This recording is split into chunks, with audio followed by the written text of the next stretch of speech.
이전 하나님께서 우리에게 주실 생명의 말씀은 누가복음 3장 23절부터 38절까지.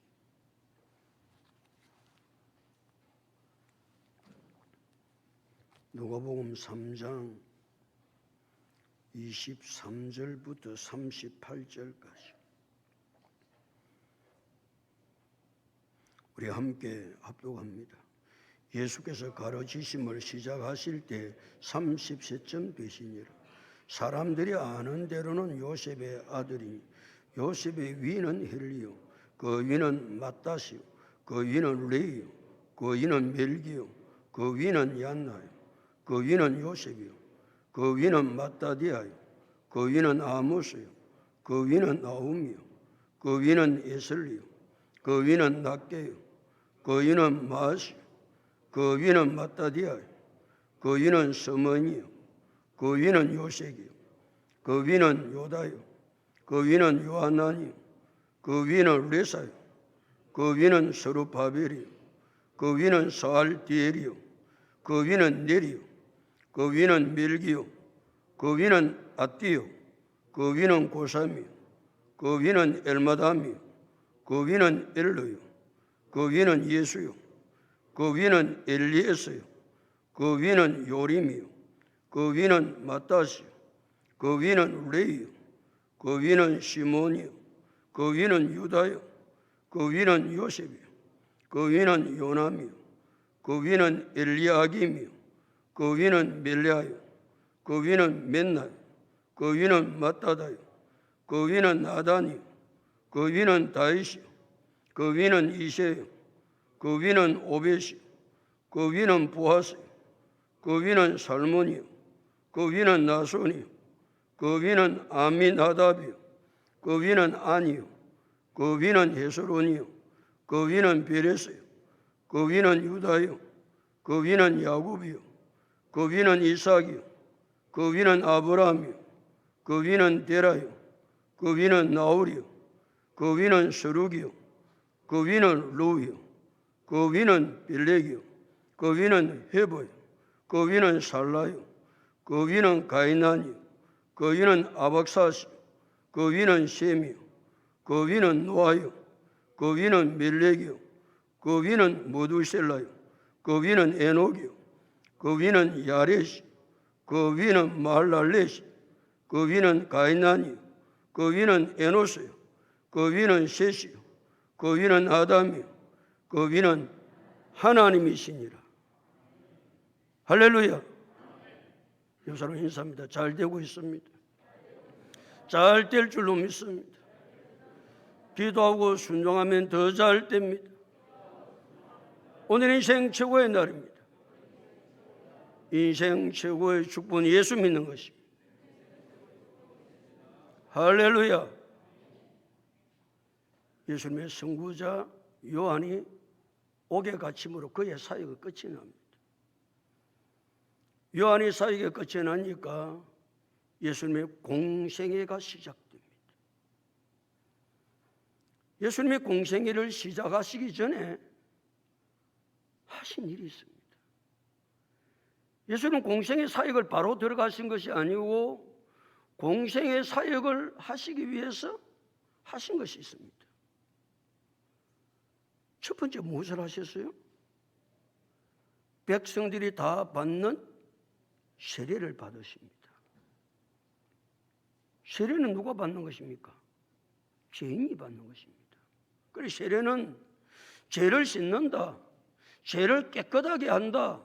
그 죄를 씻고 죄를 깨끗하게 하기 위해서 세례를 받는 것입니다. 그래서 예수님은 죄인이 아니세요.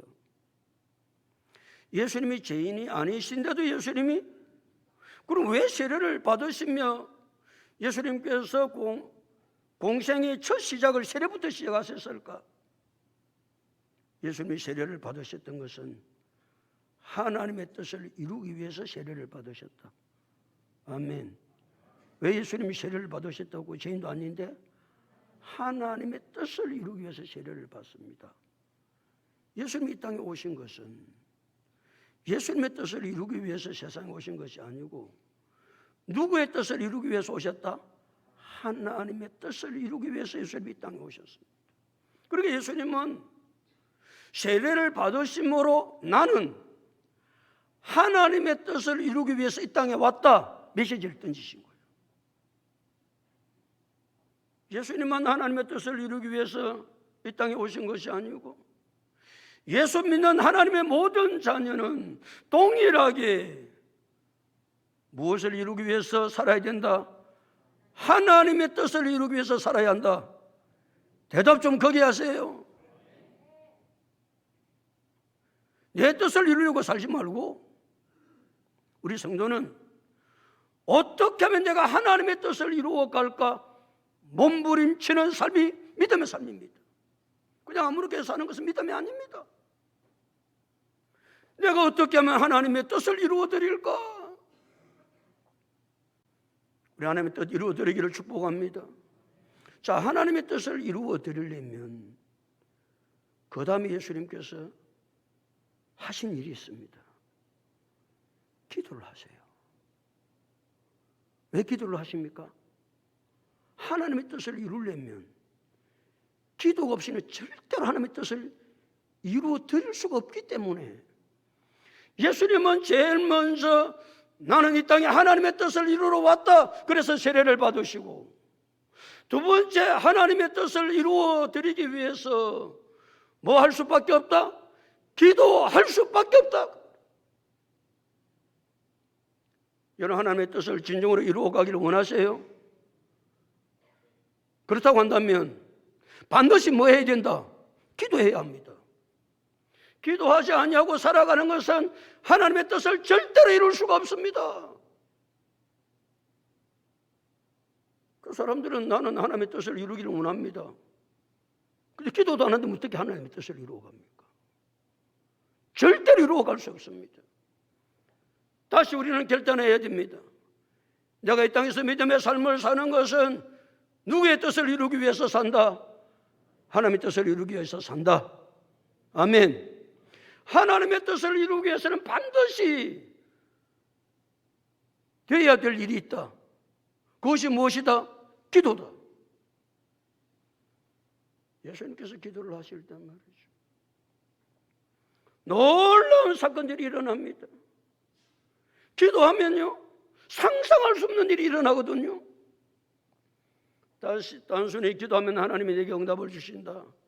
그런 것이 아니고 기도를 하면 내가 생각할 수 없는 놀라운 일들이 기도를 통해서 이루어지는데 예수님이 기도를 하시니까 하늘이 열렸어요. 여러분 어떻게 하늘을 엽니까? 나무 집에 잠군 문도 못 여는 내가 어떻게 저 하늘에 있는 하늘 문을 여냐고요. 하늘 문을 열 수 있는 능력이 있습니다. 하늘 문을 열 수 있는 능력이 뭐라고요? 기도입니다. 그래 기도가 얼마나 능력 있는가를 예수님은 공생의 사역을 시작하기 전에 나는 하나님의 뜻을 이루기 위해서 이 땅에 왔다. 그 하나님의 뜻을 이루고 하는 길은 능력은 기도다. 그 기도를 하실 때 하늘문이 열렸습니다. 엘리야는 우리와 똑같은 사람이었습니다. 엘리야가 비 오지 않기를 간절히 기도한 적 하나님은 하늘문을 닫으셨다 그랬어요. 하늘문이 닫혀있는 문을 엘리야는 비가 오기를 간절히 기도한 적 하늘이 열렸다 그랬습니다. 엘리야는 우리와 똑같은 사람입니다. 엘리야가 무슨 능력이 있어서 저 하늘로 올라가서 하늘 문을 닫아 이슬도 내리지 않도록 할 수 있겠습니까? 엘리야는 우리와 똑같은 사람이로되 그가 기도할 때 하늘이 닫히기도 하고 기도할 때 하늘이 열리기도 했다. 할렐루야. 사도 바울과 실라가 빌립보에 가서 복음을 전합니다. 복음을 전한다고 바울과 실라가 얼마나 많이 두드려 맞는지 모릅니다. 피투성이가 됩니다. 그들을 감옥에 가두었습니다. 만신창에 대한 바울과 실라가 한밤중쯤 되어 그랬습니다. 그때 바울과 실라가 했던 것은 두 가지를 합니다. 기도하고 찬송하니라 그랬습니다. 바울과 실라가 기도하고 한밤중 되어서 찬송하기 시작했더니 큰 지진이 나 옥토가 움직이기 시작합니다. 땅이 움직이는 거예요. 기도하고 찬송하고 있는데 옥문이 열리는 거예요. 자꾸 수갑이 풀러진 거예요.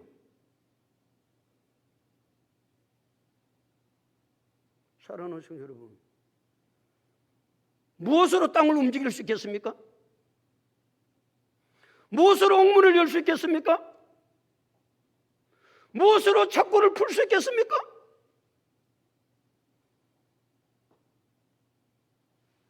기도와 찬송은 능력이 있습니다. 기도와 찬송은 능력이 있습니다. 바울과 실라가 기도하고 찬송했을 때에 놀라운 상상할 수 없는 기적적인 역사가 일어납니다. 그것으로 끝나지 않습니다. 기도를 했더니 하나님이 하늘 문을 여실 뿐만 아니라 성령이 비둘기같이 임합니다. 성령이 비둘기같이. 성령이 비둘기같이 맺다는 말은 성령의 능력이 맺다는 겁니다. 기도하면 하늘이 열리고 기도하면 성령이 임하는데 성령은 능력이다 그 말입니다. 우리가 무슨 힘으로 하나님의 뜻을 이루어 가겠습니까? 무슨 재주로 하나님의 뜻을 이루어 가겠습니까? 우리의 능력과 지혜로는 하나님의 뜻을 절대 이루어 갈 수 없습니다.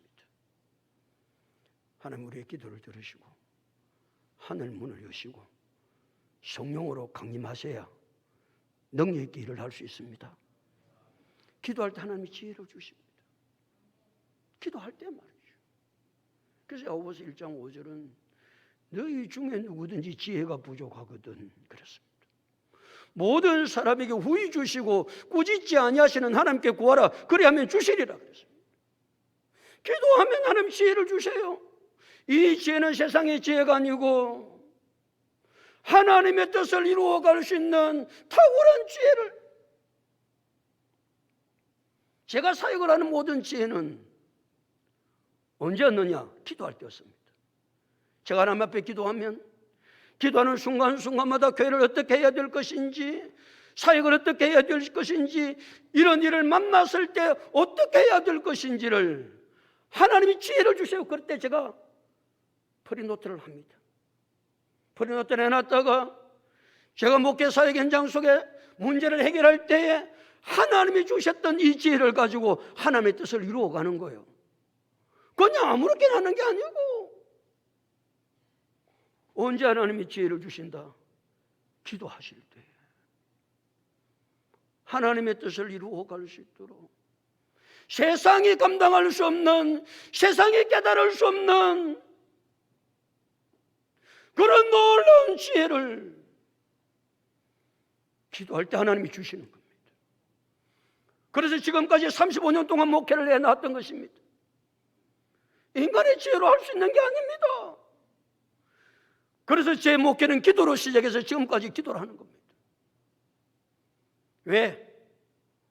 예수님께서 사역을 시작하시기 전에, 공생애를 시작하시기 전에 예수님이 기도를 하셨습니다. 무슨 기도는 단순히 응답받는다? 이 차원을 떠나야 기도가 됩니다.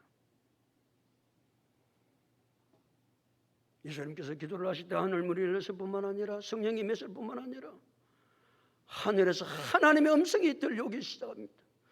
너는 내 사랑하는 아들이요, 내가 너를 기뻐하노라. 하나님께서 하늘문을 여시고 하늘의 음성이 벼락 같은 음성이 들렸어요. 예수님을 향하여 너는 내 사랑하는 아들이라고. 얼마나 하나님이 예수님을 사랑하셨습니까? 너는 내 사랑하는 아들이라고. 너는 내 독자라고. 하늘의 음성이 들렸던 겁니다. 또다시 음성이 들립니다. 내가 너를 기뻐한다. 너는 나의 기쁨이야. 내가 너를 좋아해. 나 주님의 기쁨 되기 원합니다. 우리가 그 찬양을 얼마나 내가 주님 기쁨 되고 싶습니다.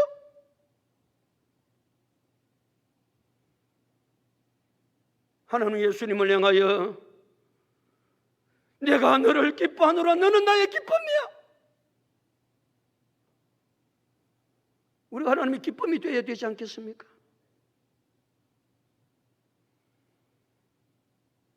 하나님께서 예수님이 어떻게 하셨기에 너는 나의 기쁨이야 그렇게 말씀하셨겠어요?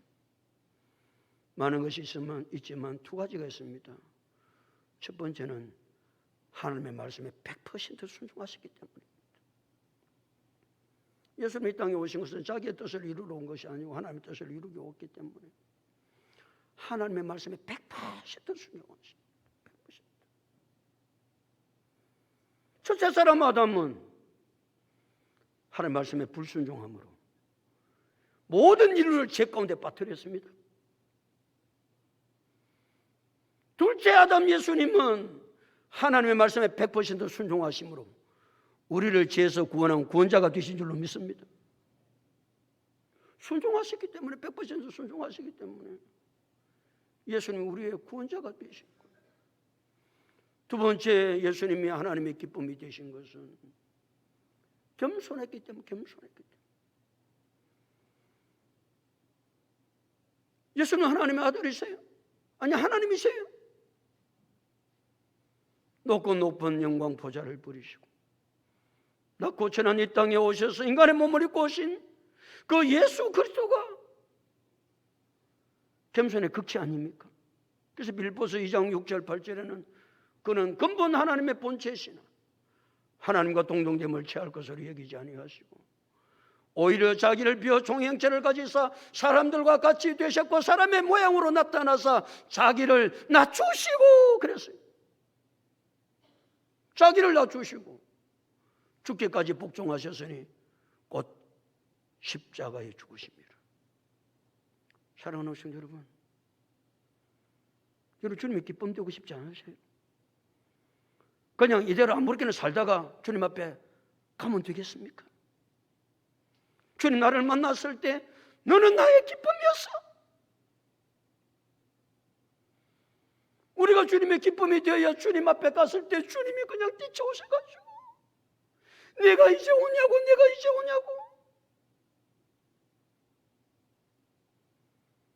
그런 사람들이 되어야 되지 않겠어요? 내가 주님의 기쁨 되기 위해서는 많은 걸 생각할 것이 두 가지만 생각하면 됩니다. 하나님의 말씀에 순종한다. 하나님의 말씀에 순종한다. 겸손의 삶을 산다. 그런 삶을 살아가야 하나님께서 예수님에게 내가 너를 기뻐하노라. 너는 나의 기쁨이야.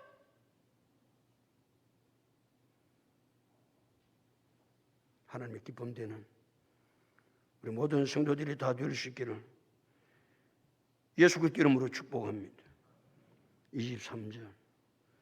23절 다 같이 읽겠습니다. 시작.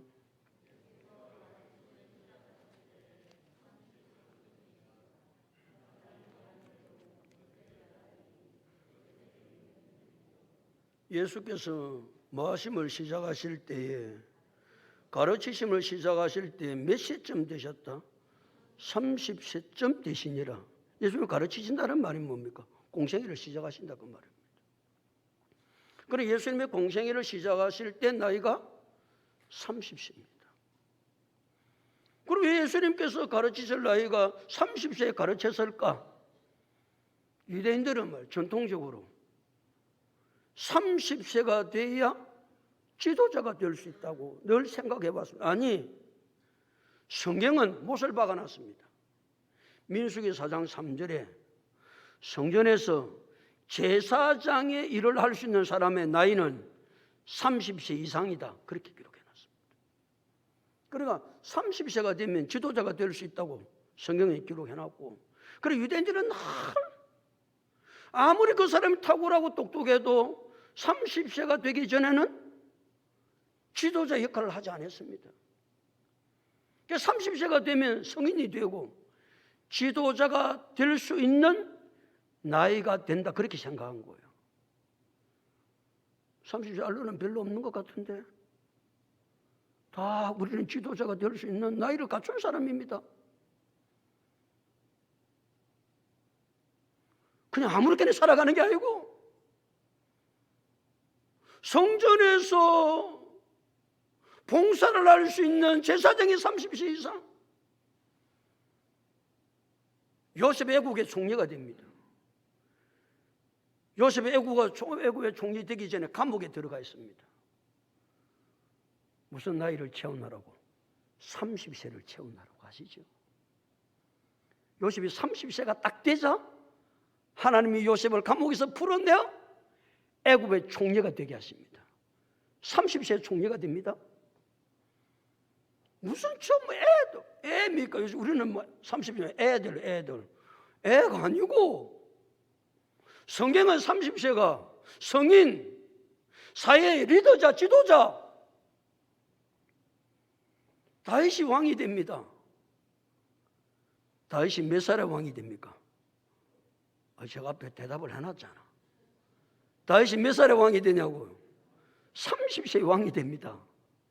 놀랍지 않아요? 이스라엘의 위대한 왕이 다윗이 30세에 왕이 됩니다.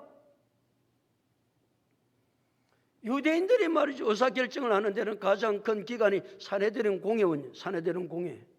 산헤드린 공회 회원이 될 수 있는, 지금 말하면 국회의원이 될 수 있는 나이가 30살입니다. 그리고 유대인들은 30이 되면 사회적인 리더자로서의 역할을 넉넉하게 감당할 수 있었습니다. 그러니까 뭐 우리는 뭐 30세 넘지 아가 뭘 하겠나 그러잖아요. 아가 아니고 사회적인 리더자로서 할 수 있는 나이가 30세라는 사실을 알아요. 그 예수님이 30세에 공생애를 시작합니다. 공생애를 강력한 리더자가 됩니다. 예수님의 나이는 성경에 2번 나옵니다. 오늘 지금 30세가 나오고, 또 우리 2장에서 공부할 때 예수님의 나이가 몇 살 때 예루살렘 성전으로 올라갔다? 내가 너무 어려운 거 물어봐. 한참 지났는데 뭐 지난주면 물어봐도 되겠지만 12살 때 예루살렘으로 올라갑니다. 12살 때 예루살렘으로 갔던 예수님은 고향 나사렛에 돌아옵니다. 그때부터 시작해서 예수님은 30세가 될 때까지 18년 동안의 공백기간이 있습니다. 공백기간. 그리고 예수님이 30세 될 때까지 내가 30이 되면 공생애를 시작하니까 뭐 그냥 놀고 앉아서 그냥 허송세월 보내고 그랬을까? 아닙니다. 예수님이 12살에 나사렛 고향으로 오고 나서 성경은 요셉이 순종하고 예수님이 순종하고 받드시더라, 그렇게 기록하고 있습니다. 뭐하고 뭐하더라? 순종하고 받드시더라. 그래 예수님이 그때부터, 그 전에도 그렇게 하셨지만 예수님은 무엇을 훈련하셨다? 순종을 훈련하는 거예요. 순종. 하나님께 순종하고. 그리고 사역을 할 때 예수님은 100% 순종하시거든요. 하나님께 순종하고, 부모님께 순종하고, 동네 어른들한테 순종하고, 순종을 배우는 거예요. 순종이 하루아침에 되지 않습니다. 직장 생활해놔요. 사회에서 으쌰으쌰하고 데모하는 아들 있지. 그 애들이 왜 데모를 하는지 아십니까? 어릴 때부터 반항심 있는 애들합니다. 어릴 때부터 부모 밑에 순종을 잘 배웠던 애는 으쌰으쌰 하라해도 못합니다. 순종은 하루아침에 되지 않습니다. 순종은 많은 시간을 훈련을 해야 순종의 사람이 됩니다. 하나님께 순종하는 훈련이 안 된 사람이, 사람이 순종하는 훈련이 안 된 사람이, 부모한테 순종의 훈련이 안 된 사람이 학교 가서 선생님한테 순종한다? 리더자에게 순종한다? 하나님께 순종한다? 못합니다. 예수님은 18년 동안 하셨던 것이 순종의 훈련을 계속 하신 거예요. 그 다음에 예수님이 순종하며 받드시더라. 받든다는 말이 무슨 말입니까? 섬긴다는 말입니다. 예수님은 18년 동안 하나님을 잘 섬기고, 사람을 섬기고, 이웃을 섬기고, 가난한 자를 섬기고, 병든 자를 섬기고, 그러니까 예수님의 사역은 섬김의 사역이었습니다. 그래서 마가복음 10장 45절에 성경이 뭐라고 말씀하고 있습니까? 인자가 온 것은 섬김을 받으려 함이 아니라 도리어 섬기려 하고 자기 목숨을 많은 사람의 대속물로 주려 함이니라. 할렐루야. 섬김도 하루아침에 되지 않습니다. 그러니까 자녀들을 키울 때 다른 사람을 섬기는 사람으로, 손해보는 사람으로, 섬기려면 손해를 봐야 되거든. 섬기려면 겸손해야 되거든. 그러니까 섬김이 얼마나 기쁘고 섬김이 얼마나 축복된 것인가를, 그러니까 돈 벌어서 남을 섬겨야 돼 이렇게 가르쳐주지. 돈 벌어서 니 잘 살아야 돼, 알겠지? 일어나고 무슨 커가지고 남을 섬기겠어요? 돈 벌어서 남 주나 공부해서 남 주라가 아니고, 우리는 공부해서 남 주고 하기 싫지 그래. 공부해서 남 주고 돈 벌어서 남 주고, 그게 뭐 한다는 거예요? 섬긴다는 이야기예요. 섬기면 하루아침에 되지 않습니다. 예수님께서 공생애를 시작하실 때 수많은 유혹들이 옵니다. 수많은 어려운 문제들이 딱 옵니다. 그때마다 예수님이 그 모든 문제를 무엇으로 해결하셨다? 말씀으로 해결하십니다. 말씀으로. 그래서 예수님은 18년 동안 율법을 말이죠. 깊이 연구를 하세요. 하나님의 말씀에 능통한 자가 되세요. 하나님의 말씀을 깊이 묵상하고 깊이 연구하고 능통한 자가 되셨기에 예수님은 모든 사건을, 유혹을, 문제를 말씀으로 해결하세요. 예수님이 18년 동안, 공생애 사역은 3년입니다. 3년의 공생애를 하시기 위해서 예수는 몇 년 동안 준비하셨다? 18년을 준비하셨습니다. 우리가 주님께서 원하시는 일들을 감당하기 위해서는 얼마나 준비가 많이 필요한지 모릅니다. 준비하지 않는데 어떻게 하나님께서 원하시는 사역이 하나님의 뜻을 이룰 수가 있습니까? 그냥 순간순간으로 그냥. 하나님의 뜻은 그렇게 이루어드리는 게 아닙니다. 많이 준비를 하는 것입니다. 다시 23절 32절쯤 되니까 23절 다시 예수께서 가르치심을 시작하실 때 30세쯤 되시니라. 그 다음 읽습니다. 시작. 사람들이 아는 대로는 요셉의 아들이니 요셉의 위는 헬리오. 사람들이 아는 대로는 예수님이 누구라는 거예요? 지금 요셉의 아들이다. 요셉의 아들. 사람들이 요셉의 아들로 아는 거예요. 예수를. 예수는 요셉의 아들이야. 예수는 요셉의 아들 맞습니다. 법적으로 예수님의 아들 맞습니다. 그리고 예수님을 깊이를 모르는 것이죠. 예수님을 깊이 알면 예수님이 요셉의 아들이다 그렇게만 이야기하지 않잖아요. 예수님은 누구시다? 하나님이시다 그렇게 말합니다. 22절에서 하나님이 뭐라고 하늘에서 음성을 들려줬어요? 너는 내 사랑하는 아들이라 그랬어요. 예수님은 하나님의 아들이십니다. 예수님은 하나님의 아들이라면 예수님은 하나님이시라는 말입니다. 하나님이세요. 예수님. 사람들은 그걸 몰라요. 그걸 모르니까 사람들은 다 예수를 그냥 사람으로만 알고 있는 거예요. 좀 더 사람들이 뭐 예수님을 더 존경한다고 예수님을 어디에 포함시킵니까? 4대 성인에 포함. 4대 성인에. 4대 성인은 4사람밖에 없잖아요. 아직도 성인을 뭐 5대 성인 그렇게 정하지 않습니다. 4대 성인. 석가, 공자, 소크라테스, 예수님. 그러니까 석가나 공자나 소크라테스는 언제 때 사람입니까? 기원 전의 사람입니다. 기원 전의 사람들. 기원 전.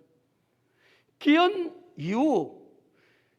이후에 성인으로 된 사람은 누구 한 사람밖에 없다? 예수님 한 사람밖에 없어. 역사 속에 말이에요. 그러니까 예수님을 그렇게 성인으로 생각하고 사람들이 예수님을 얼마나 존경할 만한 사람인지 4대 성인에 포함했지만 예수님은 하나님이라는 사실을 사람들은 아직도 깨닫지 못하고 있습니다. 유대인들은 얼마나 메시아 예수를 기다렸는지 모릅니다. 메시아 되신 예수님이 유대인 가운데 오셨지만 유대인들은 예수님을 뺏어가고 유대인들은 예수를 십자가에 못 박아 죽입니다. 이유가 어디에 있습니까? 예수님을 사람으로만 알았기 때문에 그렇습니다. 요셉의 아들로만 알았습니다. 사랑하는 성도 여러분, 예수님은 요셉의 아들인 사람 맞습니다. 그러나 더 분명한 것은 예수님은 하나님의 아들이요, 예수님은 하나님이십니다. 이 사실을 알아야 구원을 받습니다. 예수님 이 땅에 오신 목적은 단 하나입니다. 예수님 이 땅에 오신 목적이 무엇입니까? 인간을 죄에서 구원하기 위해서 오셨습니다. 그런데 인간을 죄에서 구원하기 위해서 왜 예수님이 육신의 몸을, 하나님이 왜 육신의 몸을 입고 오셨는지 이유 세 가지를 여러분 언제나 알고 있어야 되고, 왜 신이신 예수님이 이 땅에 인간의 몸을 입고 오셨느냐 이야기한다면 세 가지를 정확하게 설명할 수 있어야 됩니다. 죄인은 죄인을 구원할 수 없습니다. 로마서 3장 23절은 모든 사람이 죄를 범하였음에 하나님의 영광에 이르지 못한다고 그랬습니다. 사람으로 태어나면, 사람으로 이 땅에 오면 죄인이 되기 때문에 죄인은 죄인을 구원할 수 없습니다. 그래서 신이신 하나님이 인간의 몸을 입고 오신 이 첫 번째 이유입니다. 죄를 사하기 위해서 피가 없으면 죄 사함이 없습니다. 히브리서 9장 22절은 피 흘림이 없은즉 사함이 없느니라. 그럼 우리 인간의 죄를 사하기 위해서는 반드시 피를 흘려야 되는데 신은 피를 흘릴 수 있다 없다? 못 흘립니다. 피가 없습니다. 신은. 그래서 신이신 예수님이 인간의 몸을 입고 오셔야 피를 흘릴 수 있기 때문에 예수님이 인간의 몸을 입고 이 땅에 오셨다. 할렐루야. 그래서 요한일서 1장 7절은 그 아들 예수의 피가 우리를 모든 죄에서 깨끗하게 하실 것이요. 할렐루야. 세 번째, 신이신 예수님이 인간의 몸을 입고 오신 이유, 우리를 죄에서 구원하기 위해서. 죄의 싹은 사망입니다. 그러니까 신은 죽지를 않습니다. 신이신 예수님이 인간의 몸을 입고 이 땅에 오셔서 죽음의 죄값이 죽음인데 그 죽음의 값을 지불해야 우리를 죄에서 구원할 수 있습니다. 대속할 수 있습니다. 그래서 예수님이 대속제물이라고 그럽니다. 예수님이 이 땅에 오신 것은 우리를 죄에서 구원하기 위해서 오셨는데, 우리를 죄에서 구원하기 위해서 신이신 예수님이 인간의 몸을 입고 온 이유는 몇 가지다? 세 가지라는 사실을 꼭 기억해야 됩니다. 이 사실이 우리 속에 믿어져야 구원을 받습니다. 이 사실이 깨달아져야 예수님이 신이신 것을 알고 예수님이 신이신 동시에 인간의 몸을 입고 이 땅에 오셨다. 그래서 예수님이 우리의 죄 문제를 해결하신 구원자다. 그래서 믿어지는 거예요. 그게 이게 안 깨달으시면 못 믿어지는 거예요.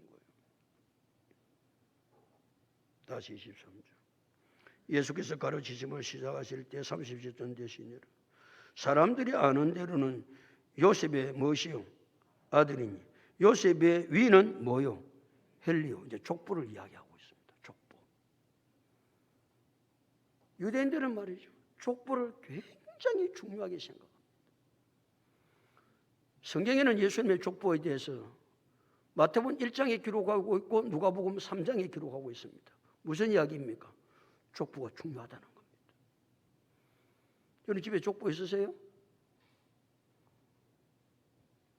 모르는가 봐요. 저한테는 족보가 있습니다. 우리 아버님이 하도 족보가 귀한 줄 알고, 네가 누구의 몇 대 손이 아냐? 또 쟤는 가다가 까먹어요. 그럼 집에 가면 야야, 네가 아무개 몇 대 손인지 알고 있나? 또 이제는 알았는데 모르겠어요. 그럼 또 족보제 꺼내가지고 봐라, 네가 누구의 밑에 손이다, 알겠나? 이자 뿌리면 안 된다. 그래서 종중에서 저한테 전화가 왔어요. 내가 종중에는 내가 목사인 줄도 몰랐겠지. 아니, 집에는 가문의 족보가 있어야 되는데 족보를 사라고 꼭 있어야 돼. 그때 내가 30만 원 줬는가 그래 줬었어요. 족보를 샀다니까? 유대인들은 족보를 얼마나 귀하게 생각하는지 모릅니다.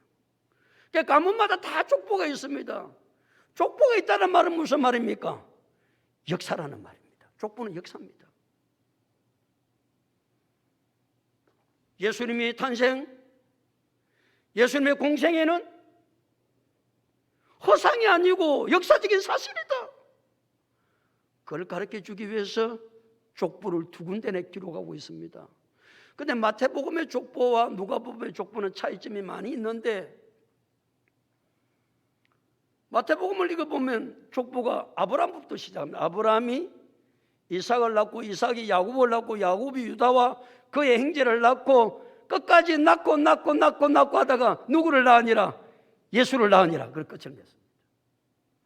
그러니까 마태복음의 족보는 1장을 보면 낳고로 끝입니다.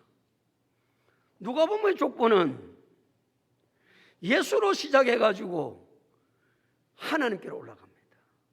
그래서 누가의 족보는 성경에 뭐가 반복되고 있으면 오늘 뭐 읽기 힘들었지? 4절 24절 그 위는 마따세요, 그 위는 레이요, 그 위는 멜기요, 그 위는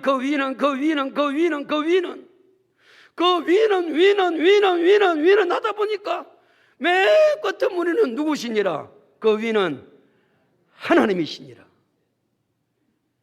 그렇게 족보로 끝을 맺고 있습니다. 놀랍지 않아요? 그 위는 누가의 족보 마지막을 38절인데 38절 한번 읽어볼까요? 38절 다 같이 읽겠습니다. 시작.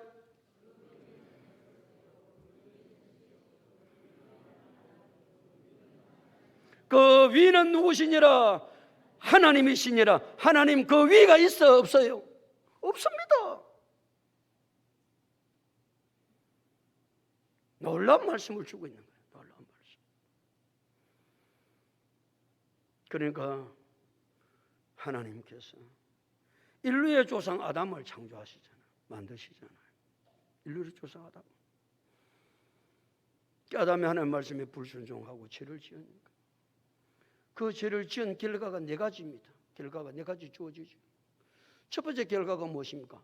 에덴 동산을 쫓겨납니다. 천국에서 쫓겨난 거예요. 영원히 거기서 살 건데.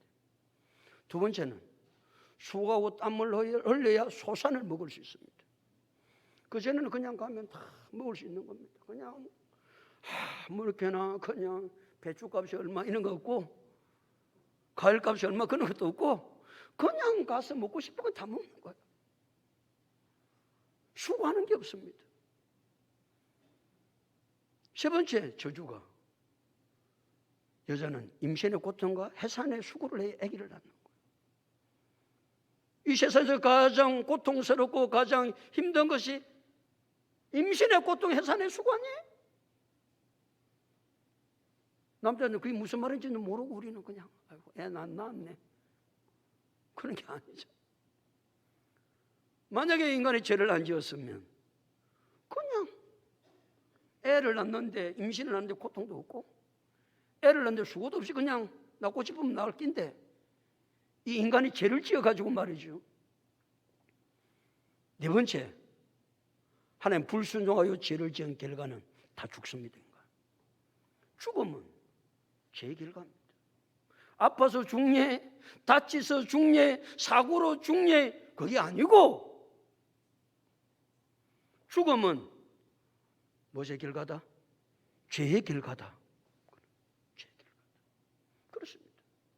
그래서 로마서 6장 23절에 죄의 삭은 사망이요. 죄의 삭은 사망. 그래 이제 아담과 하와가 죄를 짓고 나서 뭐 얼마나 땀을 흘려서 말이죠.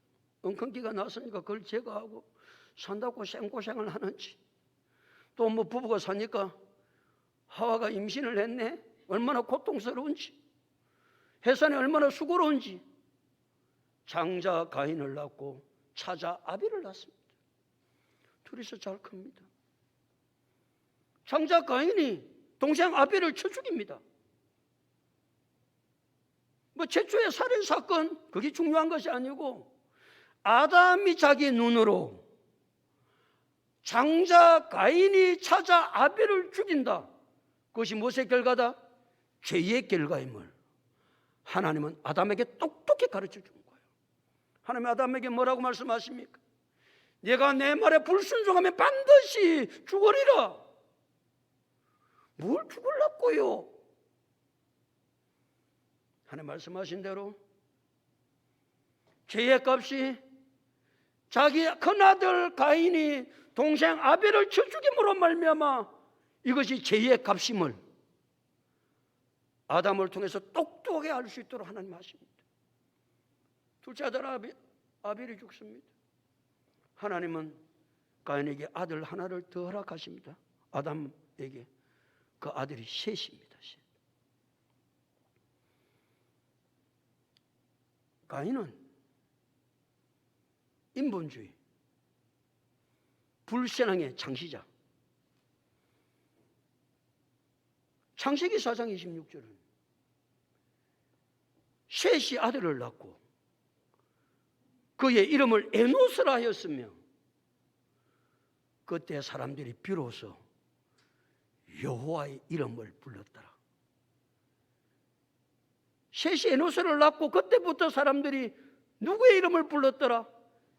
여호와를 이름을 부르. 여호와여. 그전에는 여호와라는 이름이 없습니다. 여호와라는 뜻이 무엇입니까?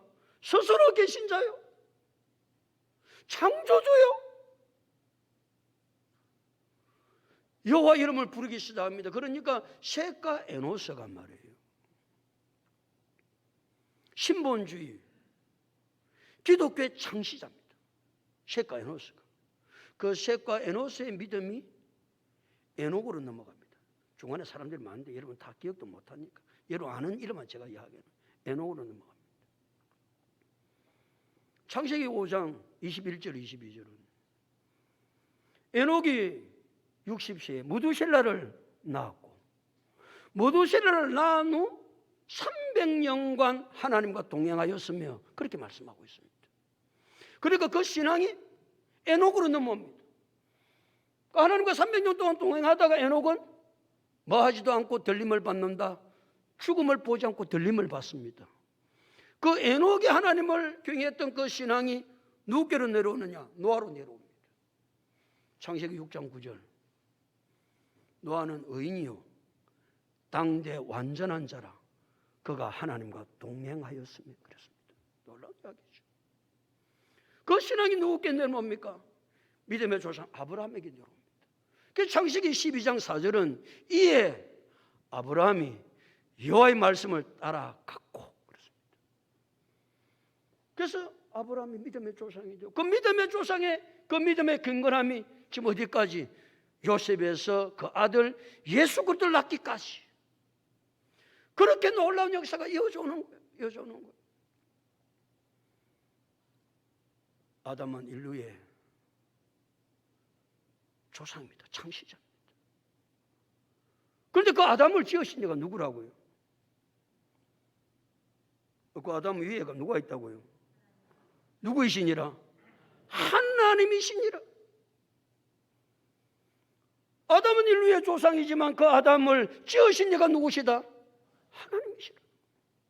하나님이시라. 하나님이 아담을 어떻게 짓습니까? 창세기 2장 7절은 여호와 하나님이 땅의 흙으로 사람을 지으시고 코에 생기를 불어넣으시니 사람이 생명이 되니라. 창세기 1장 27절은 하나님이 자기 형상 곧 하나님의 형상대로 사람을 지으시되 남자와 여자를 창조하시고 그러시거든요. 그러니까 인류의 근원은 누구시다? 하나님이시다. 인류의 근원이 하나님이실 뿐만 아니라 모든 우주 만물의 근원은 하나님이십니다. 모든 권한이 하나님께 있음을 알아야 하나님을 섬기고 하나님께 예배드리고 하나님께 영광을 돌릴 수가 있습니다. 하나님이 인간의 근원이시오 만물의 근원이시라는 말은 하나님이 이 세상의 모든 주권자다 그 말입니다. 우리 인간의 모든 주권은 누가 가지고 계신다? 하나님이 가지고 계세요. 하나님이 인간의 근원이시오 만물의 근원이심을 깨닫고, 그러게 하나님이 이 세상의 모든 주권자 되심을 내가 깨닫고 할 때 그 하나님 앞에 찾아나 무릎 꿇고 그 하나님을 경배하고 그 하나님을 잘 섬길 수 있는 줄로 믿습니다. 하나님 그 위에는 아무도 없습니다. 왜요? 하나님은 스스로 계신 자였기 때문에 그렇습니다. 누구 때에 비로소 여호와 이름을 불렀다고요? 셋과 에노스의 때에 사람들은 비로소 여호와 이름을 부르기 시작했습니다. 여호와여 그랬습니다. 사랑하는 성도 여러분, 예수님의 공생애를 시작할 시간이 되었습니다. 예수님의 공생애 시간을 시작할 때가 되어서 예수님의 공생애는 몇 살에 시작하셨는가? 그 예수님의 공생애를 시작하실 때 개번 18년이 있었는데 그 18년 동안 예수님은 과연 무엇을 하셨는가? 사람들은 알기를 예수를 요셉의 아들로만 하는 거예요. 그래서 사람들은 예수를 구원자로 못 믿는 거예요. 지금도 동일해요. 사람들은 예수를 그냥 요셉의 아들로만 하는 거예요. 예수는 하나님이세요. 이 사실이 믿어져야 구원을 받을 수가 있습니다. 누가는 예수님의 족보를 이야기합니다. 예수님의 족보를 기록하고 있는 것은 예수님의 탄생과 예수님의 공생애가 역사적인 사실이라는 사실을 우리에게 강하게 말씀하고 계신 거예요. 그 위는 에노스요, 그 위는 셋이요, 그 위는 아담이요, 그 위는 누구시니라? 하나님이시니라. 하나님, 인류의 근원이에요. 하나님이 만물의 근원이시요. 그러니 모든 주권은 하나님께 있습니다. 모든 주권이 하나님께 있는데 우리가 어떻게 하나님을 찾지 않고 하나님을 경배하지 않고 하나님을 섬기지 않을 수 있겠습니까? 모든 주권이 하나님께 있음을 깨닫고 언제나 하나님께 경배하고 하나님께 영광 돌리고 하나님을 잘 섬길 수 있는 거룩한 하나님의 사람들이 다 될 수 있기를 예수 그리스도 이름으로 축복합니다.